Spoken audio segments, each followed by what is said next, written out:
So hello everyone, welcome to our channel Shiksha Gurukul. और जैसा कि आपको पता है कि हमारी OWS की सीरीज़ चल रही है वन वर्ड सब्स्टिट्यूशन में। आज की सीरीज़ में ये जो हमारी वीडियो है पार्ट 4 होने वाली है। और आज का जो हमारा कोट रहने वाला है ये बड़ा ही प्यारा कोट है, that is education is the key that unlocks the golden door to freedom.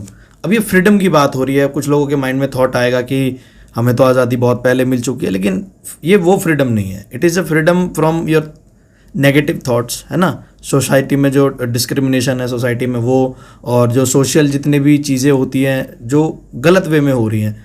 सो अगर आप किसी सोसाइटी में एजुकेशन को बढ़ावा देते हो, अगर आप अपने आप को भी एजुकेट करते हो, so it will open the doors और गोल्डन डोर्स फॉर फ्रीडम। सो ये हर तरह की फ्रीडम की बात करती है, चाहे वो आपके एक्सप्रेशंस की बात हो, आपके स्पीच की बात हो, है ना, या किसी भी और उसमें बात हो, किसी भी और अदर कंटेक्स्ट में बात हो, है ना। सो आज का जो ये हमारा कोट है, ये जॉर्ज वॉशिंगटन कार्वर जो हैं उनके द्वारा कही गई ये बात है कि education is that key that unlocks the golden door. So ये आपके लिए एक सुनहरा दरवाज़ा जिसको हम कहते हैं वो खोलेगा, किसकी ओर ले जाने के लिए, फ्रीडम के लिए। ठीक है, फ्रीडम किस चीज़ से हो सकता है, आपका अगर बैकग्राउंड वैसा है तो आपको गरीबी से आज़ादी दिलाने के लिए हो सकता है कि आपके थॉट्स ऐसे हैं जो सोसाइटी से मैच नहीं होते, तो हो सकता है कि शायद आपको उससे भी, क्योंकि जब आप एजुकेशन की तरफ बढ़ते हैं और आपके अंदर एक जो विल पावर है वो आ जाती है, जिससे आप चीज़ों को सुनने लगते हैं, चीज़ों को समझने लगते हैं, एनालाइज करके किसी भी बात को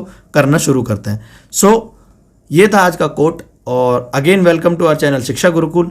चलते हैं विदाउट वेस्टिंग अपनी वीडियो की तरफ टाइम, विदाउट वेस्टिंग टाइम अपनी वीडियो की तरफ, और सीखते हैं आज के OWS। सो आज का जो रूट वर्ड है दैट इज फोबियाज। फोबियाज यानी कि इसका मतलब होता है डर। ठीक है, किसी भी प्रकार का डर। फोबिया का मतलब होता है डर। फियर भी कह सकते हो, स्कैर्ड भी कह सकते हो, है ना, और भी अलग अलग शब्द हैं। So we are not going into that, है ना। हमारा जो काम है डायरेक्टली हम वो करेंगे और चीज़ों को सीखेंगे। ठीक है, सो हमने जो लास्ट वीडियो में देखा था वो 90 तक था, और आज का जो है वो 91st होने वाला है। सो आज का जो पहला है दैट इज एक्रोफोबिया। एक्रोफोबिया का क्या मतलब होता है? एक्रोफोबिया का मतलब होता है फियर ऑफ हाइट। क्या होता है? Fear of height. अगर आपको ऊंचाई से डर लगता है सो आपको एक्रोफोबिया है। ठीक है, सो आप चेकअप कराइए जाके, अगर नहीं लगता तो अच्छी बात है। Fear of water. Fear of water का मतलब क्या होता है? हाइड्रोफोबिया। क्या होता है? हाइड्रोफोबिया। फिर है फियर ऑफ पब्लिक प्लेसेस, यानी कि अगर आप लार्ज और ओपन प्लेसेस पे आपको डर लगता है तो इसको बोलते हैं एगोराफोबिया। क्या बोलते हैं? एगोराफोबिया, यानी कि पब्लिक प्लेस से डर लगना, बहुत ज़्यादा भीड़ देख लेना या ओपन स्पेस में बहुत ज़्यादा खुला एरिया देख लेना, है ना, उसको एगोराफोबिया बोलते हैं। ठीक है, फिर इसके बाद है fear of crowd. Fear of crowd को बोला जाता है डेमोफोबिया। डेमोफोबिया, डेमो का मतलब होता है लोग और फोबिया मतलब डर। सो भीड़ जब भी आप देखते हैं और आपको डर लगने लगता है बहुत ज़्यादा भीड़ देखने के बाद, तो इसको बोलेंगे डेमोफोबिया। इसके बाद है fear of women. Fear of women, अब ये बड़ी अटपटी सी बात है लेकिन अब है तो पढ़ना पड़ेगा। गाइनोफोबिया इसको बोला जाएगा, महिलाओं से डरना, महिलाओं से डर। ठीक है, इसके बाद है फियर ऑफ बुक। ये तो मतलब बहुत कॉमन है, बच्चों को बुक्स से बहुत ज़्यादा डर लगता है। और देखिए, बुक्स आर वेरी फ्रेंडली। अगर आप बुक्स से दोस्ती करते हैं तो कहीं ना कहीं रिटर्न में कुछ अच्छा ही मिलेगा। So make your books your best friends, they will give you some specious और treacherous things back, है ना। सो इसको अगर आप देखें तो फियर ऑफ बुक का मतलब होता है बिब्लियोफोबिया। बिब्लियोफोबिया, ठीक है, किताबों से डर, किताबों से डर। इसके बाद है, एक सेकेंड जरा मैं इसको इरेज कर लूं।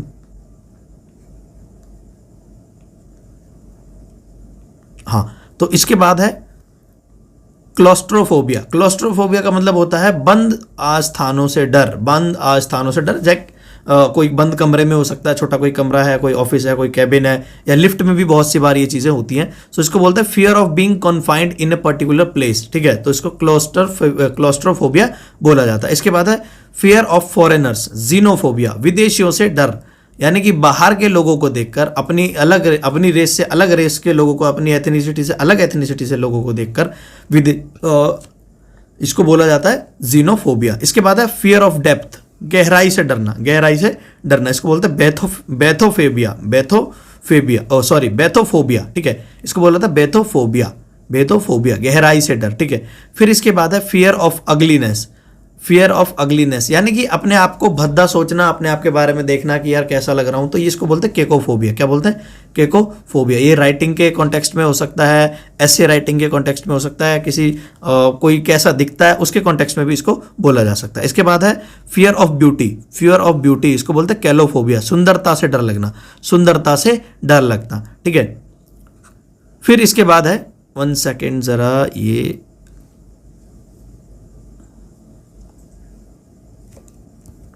अरे क्या हो गया ये,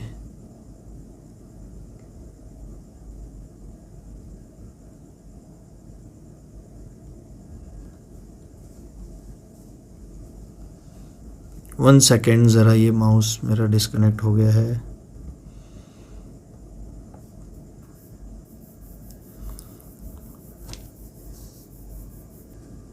हाँ, सो ये वापस से हो गया connect. So fear of beauty यानी कि कैलोफोबिया, सुंदरता से डर लगना। फिर है इसके बाद, और सुंदरता से डर लगना भी चाहिए वैसे, fear of colours, chromophobia. Chromophobia, fear of colours का मतलब होता है क्रोमोफोबिया। इसके बाद है fear of dogs. Fear of dogs को बोलते हैं, हाइड्रोफोबिया नहीं होगा, हाइड्रोफोबिया कुत्तों के काटने से होता है। ठीक है, साइनोफोबिया। साइनोफोबिया का मतलब होता है कुत्तों से डर, कुत्तों से डर। इसके बाद है fear of fire. Fear of fire, तो फायर मतलब आग होती है, और आग जो है इसको बोलेंगे पायरोफोबिया, पायरोफोबिया। ठीक है, फिर है fear of trees. Fear of trees को बोलेंगे डेंड्रोफोबिया, डेंड्रोफोबिया।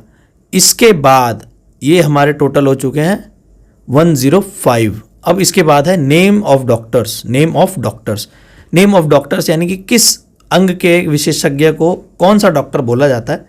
सो आज हम इसके बारे में पढ़ने वाले हैं, और ये 106 है। ठीक है, so one who treats heart disease उसको बोलते हैं कार्डियोलॉजिस्ट। क्या बोलते हैं? कार्डियोलॉजिस्ट। इसके बाद है one who treats female diseases, यानी कि सिर्फ जो महिलाओं की बीमारियों को देखता हो, स्त्री रोग विशेषज्ञ हो, उसको बोलेंगे गायनोकोलॉजिस्ट, गायनोकोलॉजिस्ट। इसके बाद है one who treats skin disease, dermatologist, dermatologist. ठीक है, फिर इसके बाद है doctor who treats I disease, doctor who treats eye disease, यानी कि आंखों से संबंधित जितनी भी बीमारियां होंगी उनको ट्रीट करने के लिए जो डॉक्टर होगा उनको बोला जाएगा ophthalmologist, ophthalmologist. Then we have dealer in optical goods, optical goods यानी कि जो चश्मा बनाने वाला या चश्मा बनाने वाला या बेचने वाला जो टेक्नीशियन होता है उसको बोलते हैं ऑप्टिशियन। क्या बोलते हैं?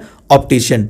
Doctor who treat childrens disease, जो बच्चों की बीमारियों के लिए जाना जाता है, बाल रोग विशेषज्ञ होता है, उनको बोलते हैं पेडियाट्रिशियन, पेडियाट्रिशियन। ठीक है, फिर इसके बाद है one who treats illness of old people, जो बूढ़े लोगों की है, बूढ़े व्यक्तियों के लिए जो डॉक्टर होता है उनको बोलते हैं जीरोंटोलॉजिस्ट। क्या बोलते हैं? जीरोंटोलॉजिस्ट। इसके बाद है जीरोंटोलॉजिस्ट के बाद है one who treats kidney disease, one who treats kidney disease यानी कि नेफ्रोलॉजिस्ट, नेफ्रोलॉजिस्ट। अब इसके बाद है one who treats disease of bones यानी कि हड्डियों का डॉक्टर, तो हड्डी रोग विशेषज्ञ यानी कि ऑर्थोपेडिस्ट, ऑर्थोपेडिस्ट। ठीक है, इसके बाद है one who studies the cause and development of disease of the body, तो जो बीमारी के कारण को पढ़े, बीमारी की वजह को पढ़े, उसको बोला जाता है पैथोलॉजिस्ट, यानी कि रोग जांच करने वाले व्यक्ति को पैथोलॉजिस्ट बोला जाता है। जो बेसिकली जहाँ पे हम टेस्ट वगैरह कराते हैं, ब्लड टेस्ट वगैरह आपने देखा होगा, उनको बोला जाता है। सो 115 ये हो चुके हैं, अभी आगे और भी हैं। फिर होता है specialist in fitting spectacles, optometrist, optometrist. ठीक है, जो ऑप्टोमेट्रिस्ट जो वह व्यक्ति होता है जो चश्मे वगैरह बनाता है उसको ऑप्टोमेट्रिस्ट बोला जाता है। ठीक है, इसके बाद है one who treat mental disease, one who treat mental disease, इसका मतलब होता है साइकेटरिस्ट, यानी कि वह व्यक्ति जो मस्तिष्क रोग विशेषज्ञ हो, यानी कि दिमाग से संबंधित जितनी भी चीजें होंगी। ठीक है, फिर इसके बाद है words pertaining to science and arts, जो साइंस और आर्ट्स के जो वर्ड्स हैं, ये एक्चुअली मैं हाईलाइट नहीं कर पाया, सॉरी, लेकिन आप इसको समझिए, ये एक टाइटल है। ठीक है, ये एक टाइटल है, ये एक टाइटल है। ठीक है, इसको आप अगर आप नोट्स बना रहे हैं तो इसको टाइटल के उस पे फॉर्म में लिखेंगे। ठीक है, मैंने इसको हाईलाइट भी कर दिया। ठीक, मैं अगेन इसको हाईलाइट कर देता हूँ दूसरे मार्कर से, हाईलाइटर से, sorry. This is title. So words pertaining to sciences and arts, तो विज्ञान और कला से संबंधित जो भी शब्द होंगे वो इसमें हम करेंगे, और ये शायद ज़्यादा नहीं है, कमी है, ठीक है। तो the science of sound, acoustics बोला जाता है, ध्वनि की जो विज्ञान होती है उसको एकॉस्टिक्स बोला जाता है। इसके बाद है the science of aviation, aviation मतलब हवाई जहाज से संबंधित कोई भी चीज़ें, उड़ने वाली चीज़ें, तो इनको बोला था एरोनॉटिक्स, यानी कि इसकी पढ़ाई को, ठीक है। फिर इसके बाद the study of man, specially of the evolution and customs of mankind. So मानव जीवन में जितने भी कस्टम्स हैं, जितने भी रिचुअल्स हैं, उनकी जब पढ़ाई की जाती है तो उसको बोला जाता है एंथ्रोपोलॉजी। क्या बोला जाता है? एंथ्रोपोलॉजी। इसका मतलब है हिंदी में मनुष्य जाति का विज्ञान, यानी कि हम जो लोग हैं, हम जो जीवन जी रहे हैं मनुष्य जाति का, उसके बारे में स्टडी करना क्या कहलाता है? उसके बारे में स्टडी करना कहलाता है एंथ्रोपोलॉजी। अगर आप देखेंगे तो यूपीएससी एस्पिरेंट्स अगर आप जानते हैं, सो उनका जो मोस्टली एक सब्जेक्ट होता है anthropology, they take as an optional, ठीक है, एक मतलब एक क्राइटेरिया होता है जहाँ पे एक सब्जेक्ट लेना होता है। सो सबसे ज़्यादा जो है पॉपुलर सब्जेक्ट एंथ्रोपोलॉजी होता है उन बीच में, ठीक है। फिर है the study of human antiquities, study of human antiquities, इसका मतलब होता है जो पुरातत्व चीज़ें हैं जो मानव जीवन से संबंधित या मानव से संबंधित, सो उनको बोला जाता है आर्कियोलॉजी। क्या बोला जाता है? आर्कियोलॉजी, यानी कि पुरातत्व विज्ञान, पुरातत्व विज्ञान। इसके बाद है next slide, that is 123rd, और root word that is killing, यानी कि जितने भी वर्ड्स यहाँ पे आने वाले हैं it will be related with killing only, ठीक है। So killing of one's mother matricide कहलाएगा, killing of one's parents patricide कहलाएगा, पेरिसाइड कहलाएगा, सॉरी, ठीक है। फिर killing of one's brother fratricide कहलाएगा, यानी कि भाई की हत्या, ठीक है। फिर killing of one's sister sororicide कहलाएगा, सोरोसाइड, सोरोरीसाइड, सॉरी, सोरोरीसाइड, ठीक। इसके बाद है killing of one's wife, killing of one's wife, uxoricide, जोरिसाइड, इसमें यू साइलेंट होने वाला, ठीक है, जोरिसाइड। इसके बाद है killing of one's husband, killing of one's husband, mariticide, mariticide, mariticide. मुझे पता है कि वर्ड्स आपको शायद टफ लग रहे होंगे, लेकिन एक बार, दो बार, तीन बार पढ़ने के बाद ये वर्ड्स आपको टफ नहीं लगेंगे, और जब आप प्रैक्टिस करते रहेंगे तो ये आपके फिंगर टिप्स पे होने वाले हैं, और जब आप प्रैक्टिस करके इनको रिवाइज करते हैं तो कहीं ना कहीं ऑटोमेटिकली फिर ये चीज़ें ना अपने आप आपके मुंह से निकलने लगेंगी, आपके जुबान पे आने लगेंगी। So for that movement you have to do more and more practice, ठीक है, तभी आप ये चीज़ों को समझ पाएंगे। मेरी भी इंग्लिश स्टार्टिंग में बहुत इनिशियली बहुत ज़्यादा वीक थी, सो मतलब मैंने इस पे काम किया है बहुत ज़्यादा, और यही मेरा जो है एक्सपीरियंस है, so that's why I am sharing this with you, ठीक है। So killing of once child, यानी कि किसी की बच्चे की हत्या करना, अपने संतान की हत्या करना या किसी और के बच्चे की हत्या करना, इसको बोलेंगे फिलिसाइड। क्या बोलेंगे? Filicide. Killing of infants, infants basically जो 2 साल से छोटे बच्चे होते हैं उनको बोला जाता है, ठीक है, इन्फेंट्स, ठीक। सो इन्फेंट का मतलब होता है नवजात की हत्या करना, नवजात की हत्या करना, इन्फेंटिसाइड, सॉरी, ठीक है। किलिंग ऑफ इन्फेंट इन्फेंटिसाइड कहलाता है। फिर है किलिंग ऑफ फॉइट, भ्रूण हत्या करना। अभी भ्रूण क्या होता है मैं बता देता हूँ, फॉइट नहीं है, फीटस है, फीटिसाइड इसको बोलते हैं। फीटस आपने सुना होगा जब गर्भ में बच्चा हो, ठीक है, उसको बोला था, और वो फर्टिलाइज नहीं हुआ हो तो उसको भ्रूण बोला जाएगा, ठीक है। या फर्टिलाइज होने के कुछ समय पहले जो मतलब जिस बच्चे ने अभी जन्म ना लिया हो, जो पेट में हो, उसको बोला जाता है भ्रूण, ठीक है, हिंदी में, या फीटस भी बोलते हैं कई बार, ठीक है। फिर है killing of particular race of people, यानी कि किसी खास जाति के लोगों की किलिंग करना, उसको बोलते हैं जेनोसाइड। क्या बोलते हैं? जेनोसाइड बोलते हैं, ठीक है। इसके बाद है, और भी है अभी आगे, ठीक है। इसके बाद है killing of a man, homicide कहलाएगा, killing of a man homicide कहलाएगा। किलिंग ऑफ डॉग कैनिसाइड कहलाएगा, कैनिसाइड, ठीक है। इसके बाद है killing of snake, herpeticide, herpeticide क्या कहलाएगा? हरपेटिसाइड। इसके बाद है killing of a king, killing of a king, इसका मतलब होता है रेजिसाइड। क्या होता है? रेजिसाइड। इसके बाद है killing of once father, killing of once father, यानी कि पिता की हत्या करना, यानी कि पेट्रिसाइड, पेट्रिसाइड, ठीक है। आप मेरे को कमेंट में बताएं कि ऐसा कौन सा राजा है जिसने अपने पिता की हत्या कर दी थी गद्दी को पाने के लिए, अपने पूरे उस थ्रोन को पाने के लिए, ठीक है। फिर अब इसके बाद जो टाइटल है that is form of governments, यानी कि आपने गवर्नमेंट के बारे में तो बहुत सुना होगा, लेकिन अभी हम देखेंगे फॉर्म ऑफ गवर्नमेंट के बारे में, ठीक है। So form of government, 1 second, मेरा मार्कर फिर से ये पता नहीं क्यों नहीं चल रहा, हाँ ठीक है। हमारा टाइटल है फॉर्म ऑफ गवर्नमेंट, और फॉर्म ऑफ गवर्नमेंट में देखो गवर्नमेंट बाय नन, यानी कि जहाँ किसी कोई एक ऐसा देश है जहाँ पे किसी की सरकार ना हो, जैसे कुछ समय पहले तालिबान था, ठीक है, अफगानिस्तान। जिसमें बाद में जो है अफगानिस्तानी जो तालिबान एक ग्रुप है उसने पूरा जो है अपना कब्जा कर लिया था। सो वहाँ पे कुछ समय के लिए एनार्की रही थी, यानी कि अराजकता रही थी, और अराजकता किसी भी देश के लिए अच्छी नहीं होती, ये आपको भी पता है और मुझे भी पता है, ठीक है, अच्छे से, ठीक। इसके बाद है गवर्नमेंट बाय नोबिलिटी, यानी कि श्रेष्ठ जनों के द्वारा शासन करना, ठीक है। इसके बाद है government by one man with absolute power, ऐसा व्यक्ति जिसके पास सभी पावर हो और तानाशाही हो। तो जैसे ही तानाशाही शब्द अगर कानों में पड़े और आपको king Jong Un north Korea वाले याद ना आए, तो फिर आप शायद कुछ नहीं पढ़ रहे हैं और कुछ अपडेट भी नहीं रख रहे हैं, ठीक है, देश दुनिया से। फिर है government by official responsible to their only chiefs, so इसको ब्यूरोक्रेसी बोला जाता है, जहाँ पे सिर्फ वो अपने चीफ के लिए रिस्पॉन्सिबल होते हैं, आंसरेबल होते हैं, अकाउंटेबल होते हैं, ठीक है। फिर है government of the people by the people and for the people, यानी डेमोक्रेसी कह सकते हो आप, डेमोक्रेसी की बेसिक डेफिनेशन है, ठीक है। फिर है rule by old man, rule by old man इसको बोलेंगे जीरोंटोक्रेसी। इसके बाद rule by one man, rule by one women, ठीक है, रूल बाय वन वुमेन, ठीक है, तो इसको बोलेंगे गाइनोक्रेसी। क्या बोलेंगे? गाइनोक्रेसी। सो बेसिकली गाइनो जो एक वर्ड है, रूट वर्ड है, ठीक है, जिससे महिलाओं को डिनोट किया जाता है, GYNO, ये जो गाइनो वर्ड है ये महिलाओं से संबंधित है, ठीक है, याद रखेंगे इस चीज को आप। इसके बाद है गवर्नमेंट बाय रिच मैन, यानी कि ऐसा व्यक्ति गवर्नमेंट को चला रहा है जो सबसे ज़्यादा अमीर है। जैसे अगर अमेरिका में बात करें, वॉरेन बफेट और एक इलॉन मस्क है ना, ये सारे जो लोग, अगर इंडिया में बात करें मुकेश अंबानी है, तो इस तरह के लोग अगर चलाते हैं तो इनको बोलेंगे धनी व्यक्तियों का शासन या आधुनिक तंत्र, ठीक है, प्लूटोक्रेसी इसको बोला जाता है। क्या बोला था?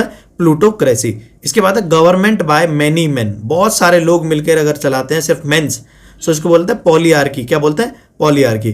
फिर है rule by the military, stratocracy. Pakistan इससे याद आना चाहिए, म्यांमार इससे याद आना चाहिए, जहाँ पे कोई गवर्नमेंट वगैरह सिर्फ नाम के लिए होती है, बाकी सारा शासन जो है, सारा एडमिनिस्ट्रेशन, सब कुछ, लॉ एंड ऑर्डर, पॉलिटिकल जितने भी डिसीजंस होते हैं, सब they are taking by the militaries, ठीक है। फिर है government which regards God as it head and is govern by priest, clergy. तो ऐसा देश जहाँ पे वहाँ के क्लर्जी या प्रीस्ट या पुजारी वगैरह, पादरियों वगैरह के द्वारा चलता हो, उसको बोलते हैं थियोक्रेसी। क्या बोलते हैं? थियोक्रेसी। तो इसके जैसे ही ये चीज़ आती है तो आपके दिमाग में आना चाहिए सीरिया और वेटिकन सिटी, एक छोटी सी कंट्री है यूरोप में, 1000 स्क्वायर मीटर की, वो आनी चाहिए, क्योंकि वहाँ पे थियोक्रेसी है और वो अपने भगवान के जितने भी बनाए हुए उनके धर्म, रिलीजन के बेसिस पे जो लॉज बने हुए उनको फॉलो करते हैं और वो मानते हैं कि उनका जो चीफ है उनका भगवान है, ठीक है। फिर government by A controlling group of people, इसको बोला था हायरार्की, ठीक है, सामूहिक शासन, यानी कि सब समूह में मिलकर शासन कर रहे हैं। फिर इसके बाद rule by those in power due their ability, meritocracy इसको बोला जाएगा। अगर आप अपनी योग्यता के अनुसार शासन कर रहे हैं तो इसको क्या बोलेंगे? मेरिटोक्रेसी बोलेंगे। यानी मार के चलिए, अगर देश में जितने भी जो लीडर्स हैं, ठीक, अगर उनको मेरिटोक्रेसी के बेसिस पे रखा जाए तो शायद आधे से ज़्यादा लीडर्स अपने घर बैठ जाएंगे, ठीक है, क्योंकि सबको पता है देश की जनता को कि लीडर्स कितने पढ़े लिखे होते हैं, ठीक है। Government bye a crowd of people, यानी कि मोबोक्रेसी, यानी भीड़ तंत्र, जहां पे भीड़ के द्वारा जो है शासन चलता हो, ठीक है। Every word has different meaning, भीड़ तंत्र, सामूहिक, और ये आप इस चीज में मत फंसिए कि इसका टेक्निकल जो है वर्ड का मतलब क्या है। जब हम पॉलिटी की सीरीज लाएंगे तो आपको उसमें भी वो चीजें देखने को मिलेंगी। फिर इसके बाद है government bye a king, monarchy, यानी कि राजा का शासन। किसका? राजा का शासन। इसके बाद है रूल बाय वन पर्सन, यानी कि